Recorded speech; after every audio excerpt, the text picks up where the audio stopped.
CBS News Bay Area Afternoon Edition with Ann Makovic. On the afternoon edition, new clues in the deadly mass shooting at a child's birthday party in Stockton. Thanks for joining us this Tuesday. Investigators just released new information on the suspects and the guns used in the shooting that killed 4 people. The San Joaquin County Sheriff says they are looking for multiple suspects today. Investigators recovered around 50 shell casings at the scene. They believe at least 5 firearms were used in this shooting. 4 people were killed and 3 of them were children.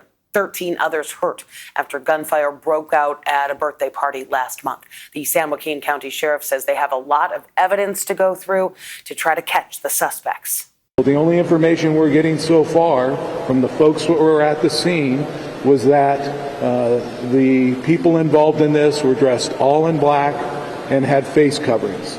So all you could see was this. We just need to follow the evidence to prove who was there, who did this heinous act, and that's going to take a lot of time. The reward to catch the suspects increased over the weekend to $130,000. This evening, people are going to be gathering to do a prayer vigil to honor one of the children killed in that shooting. And stay with us for any new developments on this case. We're going to have the latest on the investigation on our website, kpix.com. Developing story out of San Francisco right now. Police say they've just arrested a man in an early morning stabbing. Our cameras did catch one person being put into a police car near the scene, but we cannot confirm if that is the suspect in this case. San Francisco police say the call came in just before 7 this morning for a stabbing on Yorba Street, that is near the zoo. Police say the person who was stabbed was taken to the hospital and is expected to be okay. The man accused of stabbing a social worker to death at San Francisco General Hospital is due in court today. Prosecutors say 34-year-old Wilfredo Tortolero Arechi now faces murder and other felony charges. The deadly attack happened inside the hospital's HIV clinic last Thursday. His arraignment is scheduled for 1:30 today. We're going to have an update coming up on CBS News Bay Area. Teachers continue to walk the picket line in Richmond, the 4th school day of this strike. Reps are going back to the negotiating table this afternoon. Meantime, a tentative agreement has been reached with some workers in the West Contra Costa School District, employees represented by Teamsters, back at work today. But the United Teachers of Richmond are requesting a 5% raise. The district says it can't offer more than 3% since it's facing a $17 million budget shortfall. And happening today, potential layoffs on the line in the San Francisco Unified School District. The board will be hearing a proposal to address its $113 million deficit. Plans include laying off security guards and school counselors, reducing the number of social workers in the district, eliminating middle school health programs, and making the school day shorter by cutting one class period. New details about that fireworks explosion that killed 7 workers near Sacramento, including several from the Bay Area. It happened over the summer, and now OSHA says there were multiple violations at the storage facility for devastating pyrotechnics. They say there were no basic fire protection systems, and the building wasn't even designed for people to be working inside, that it was supposed to be storing farm equipment, not fireworks. The Sacramento Bee reports the owner of the company invoked his Fifth Amendment right against self-incrimination in the investigation. Newly released audio is revealing more details about the night an off-duty pilot from Pleasant Hill tried to turn off a plane's engines mid-flight. He said he was feeling the effects of magic mushrooms from a couple of days prior when the incident occurred. Chris Van Cleve has the new audio and video of the arrest. We're getting a new look into the night when off-duty airline pilot Joseph Emerson tried to turn off the engines of an Alaska Airlines regional jet while feeling the effects of so-called magic mushrooms he'd taken 2 days earlier. For the first time, we're seeing airport security video that shows police walking Emerson off the plane in handcuffs after the flight made an emergency landing in Portland, Oregon in October of 2023, and new cockpit audio of the moment it all happened. I'm not okay. You're okay? What's that? Not okay. Then sounds of a struggle before pilots make a distress call. Horizon, we need to make an emergency landing. I'm sorry, who was that? That's Horizon. 2059, we got a jump seater. Just try to shut our engines off. We need to go direct to Portland now. Were you trying to crash that plane? No. No, I had no intention of crashing an actual airplane. I wanted to wake up. We talked to Emerson in July. There were 83 other passengers and crew on board that plane, a full flight, so Emerson was in the cockpit jump seat. He pulled handles meant to cut off fuel in the event of a fire. Did you know what those handles would do? I mean, in the dream, in this dissociative state, I thought they were going to wake me up. It didn't wake me up, right? I was in reality. I know that now. You know, it's the most consequential 3 seconds of my life. Emerson later pleaded guilty to a federal charge of interfering with a flight crew, and just last month, the judge sentenced him to 3 years of supervised release and credit for the 46 days he spent in jail. Emerson has now founded the nonprofit Clear Skies Ahead. It is based in Pleasant Hill, and it advocates for the mental health of pilots and air traffic controllers. All right, turning now to our weather, taking a live look at the Pacific up here. The National Weather Service has issued a warning about hazardous beach conditions starting tomorrow. So let's bring in First Alert meteorologist Jessica Birch. It's that cold I can't get over. It's the cold, it's the fog over into the East Bay, and then on top of that, it's the beach hazard statement that you just listed too. So let's take a look at some things that are happening for us. Earlier this morning, we were in the 40s.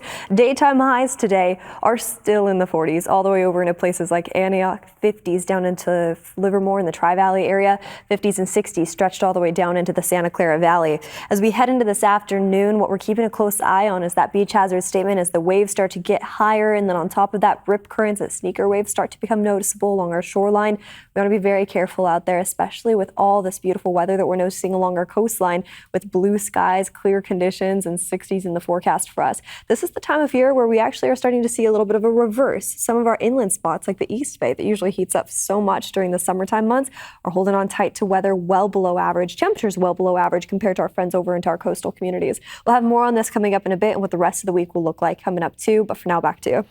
All right, thanks, Jess. President Trump suggests that he is open to expanding U.S. military operations beyond Venezuela to Mexico and Colombia.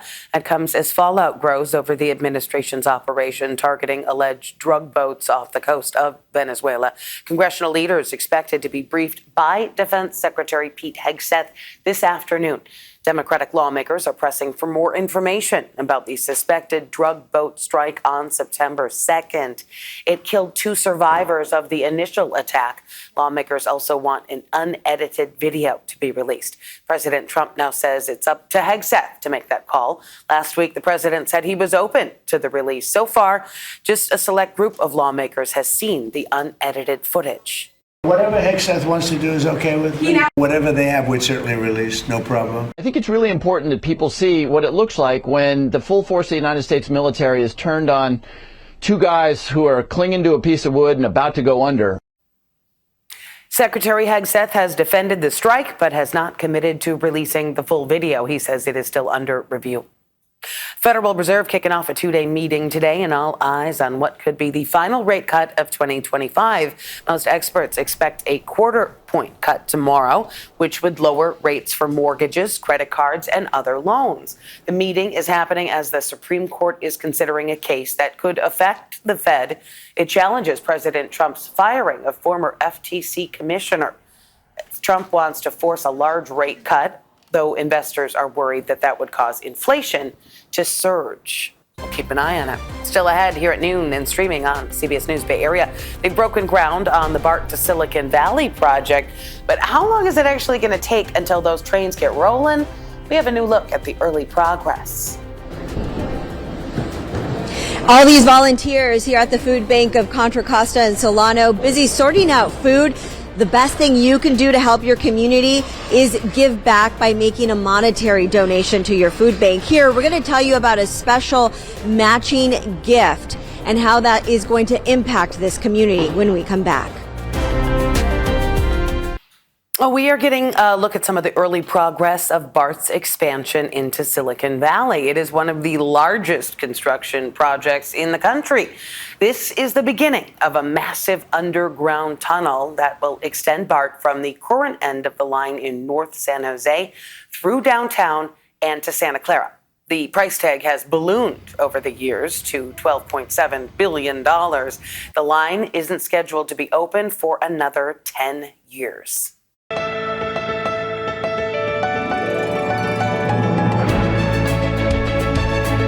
Food banks across the Bay Area gearing up to make sure families have food on the table this holiday season and beyond.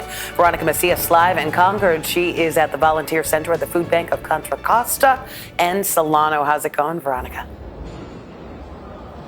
Oh, it's so nice to be here, Anne, because you see all these people, all these volunteers who are just giving back to their community. You know, you might see them pulling stuff out and boxing it. And yeah, it's an hour of time that they're giving or so. But if you think about it, they're really making an impact because the food bank, they can use all the hands they can get. They do so much for their community. Now, joining me is the president and CEO of the food bank here. And you can talk about just how many people have been trying to access food within the past few months. What are we seeing? Why the big increase? Well, we've seen an increase year over year from 65,000 households a month to 79,000 households a month.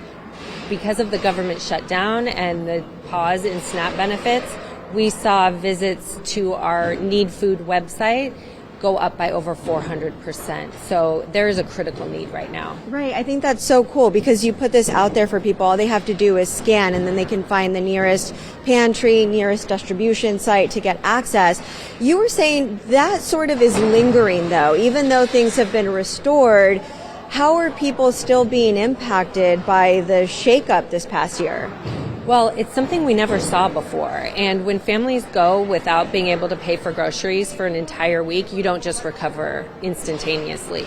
Many put their grocery bills on credit cards, and you can't pay your credit card bill with your SNAP benefits. So families are still struggling and still coming to us for services. Right. There's so many ways that you help out, so many ways that people donate time. But right now, monetary donation, so important. That's really going to stretch far. For every dollar somebody donates for meals. But talk about the big donation being matched today here. Yes. Today only Pacific Service Credit Union is matching all donations dollar for dollar up to $50,000. So for every donation, we are able to stretch that even further than normal to provide enough food for 4 meals to our community. Yeah, these days we know going to the grocery store is so expensive. It's lunch hour right now, Anne, and I'm starting to get hungry. So imagine having to think of the kiddos at home a family has to feed and not having enough in the fridge. Maybe that moves you today to make a small donation. Even it doesn't have to be large. Every dollar counts. Yes, and everybody can be helped. So you're in the right place if you're hungry, Veronica. Thanks so much. And if you want to support our local food banks, you can scan the QR code on your screen right now or head to kpix.com/give. There you'll be able to donate food, money, or time to food banks across the Bay Area. Back to our first alert weather this Tuesday, taking another live look outside. This is a view from our camera on top of Mount Diablo. National Weather Service says the air quality is going to be moderate across the Bay Area. So is that mixed with that fog we've been dealing with? Meteorologist Jessica Birch has her eye on all of it. That's a great point. You probably do notice a little bit of haze despite the fact that that fog is starting to break apart throughout the Bay Area. So let's actually just start off with that. Looking at our AQI right now, our air quality index all throughout the Bay Area, what we're tracking is the PM 2.5 levels, the particulate matter in the air. And we're all sitting in the moderate category right now from the North Bay stretched all the way down into the Santa Clara Valley. That's in the forecast for us into the evening hours tonight too. Something to keep a close eye on, especially if you are sensitive to that pollutant matter like myself. As we head into the next couple of days, we should see a little bit of an improvement about heading into the afternoon hours tomorrow. But some other things that we want to talk about too, it's that stubborn Thule fog that spilled its way into the Bay once again through the Delta from the Sacramento Valley. That's going to linger into Solano County and northern parts of Contra Costa County heading into the evening hours tonight, not lifting too much more compared to where it's at already. And then by tomorrow morning, it creeps back down to the surface level, making it a little bit challenging out there on the roads if you are planning on heading out early in the morning hours for work or school. In the morning hours this morning, we were sitting in the 40s all throughout the Bay Area, but notice how as we head into this afternoon, or we're not warming up too much more. Microclimates like Antioch, for example, are still holding on tight to 40s heading into this afternoon. Look at the coast. All the way over into places like Half Moon Bay and Pacifica, we're in the 60s. So a temperature spread of about 10, 11, 12 degrees across the Bay Area. But despite the fact that we are seeing sunnier skies over into our coastal communities, you still want to be careful out there along the water, because starting tomorrow, what we're going to be noticing is some stronger rip currents and sneaker waves, to the point where the National Weather Service has actually issued a beach hazard statement that will last into the evening hours tomorrow night. This stretches from Bodega Bay down across the Golden Gate Bridge into Ocean Beach, all the way down into places like Half Moon Bay, and stretched into Santa Cruz too. As we take a quick look at the next 7 days, all throughout those communities we just mentioned, we're pretty much holding on tight to 50s and 60s. Partly cloudy skies each day, not a drop of rain in sight, but that will look a lot different as we head into early next week. We'll have more on that coming up in a bit, but for now, we'll be right back. Oh, the 49ers are back from their bye week. Matt Lively has more in our Red and Gold reports. This is the Audi Red and Gold Report. The 49ers returned to practice on Monday after their bye week, and for Juwan Jennings, it was a chance to take a week off from football and jawing at his opponents. He said some things that you should not say to another man, ever. But I don't respect it, because you say that, then run behind your O-line.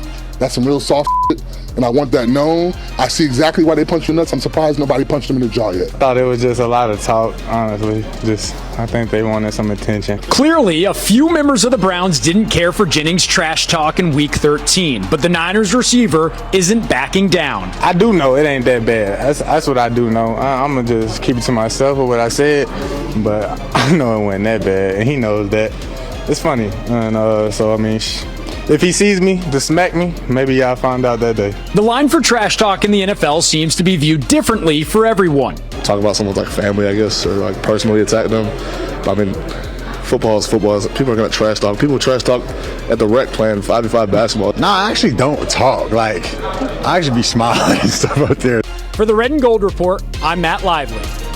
Well, coming up, hopefully this next story will give you a peaceful, easy feeling. How you can own a piece of rock and roll history. The Eagles memorabilia going up for auction. Take it easy, take it easy. Don't let the sound of your own. Yes, we can all take that advice this Tuesday. Eagles guitarist Joe Walsh, though, putting some of his personal archive up for auction. The money is going to go to Vets Aid. That is a charity that supports veterans organizations. So he's got 800 items for sale, including lots of guitars. The Eagles return to their residency at the Sphere in Vegas in January. That is it for the afternoon edition, but remember, we are streaming 24/7 on the free CBS News app. Just go to Live and then choose Bay Area.